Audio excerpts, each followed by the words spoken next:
भोजपुरिया। आप सुन रहे हैं अमित पटेल की आवाज में। बीच बाजारे में ठोकर लड़ा के हमरा के अपन दीवाना बना के,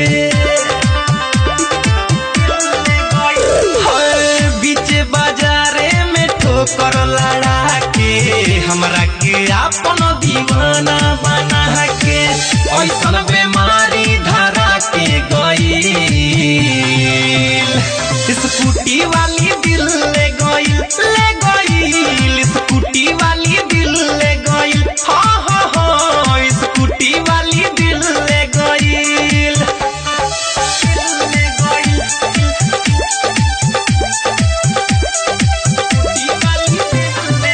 डीजे विकास रीगा सीतामढ़ी। देखी के हम पगलाई रे गईनी रेशम के जैसन बाल रे, बढ़ता रही रही के हो बेचैनी भइल बा ऐसन हाल रे, देखी के हम पगलाई रे गईनी रेशम के जैसन बाल रे, बढ़ता रही रही के हो बेचैनी भइल बा ऐसन हाल रे, नैन से नैन लड़ा के गईल, स्कूटी वाली दिल ले गईल, स्कूटी वाली दिल ले गईल, हाँ हाँ हाँ स्कूटी वाली दिल ले गईल, स्कूटी वाली म्यूजिक बाय रितेश भोजपुरिया। आप सुन रहे हैं अमित पटेल की आवाज में। ठोकर लड़ा के धीरे से यारवा का कहीं जब मुस्काइल रे,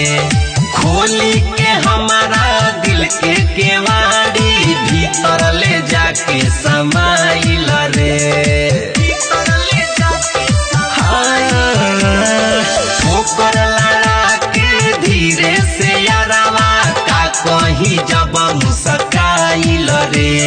खोली के हमारा दिल के केवाड़ी भीतर ले जाके समाइल रे,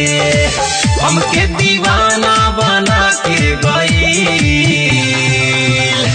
स्कूटी वाली दिल ले गईल, स्कूटी वाली दिल ले गईल, बीच बाजारे में ठोकर लड़ा के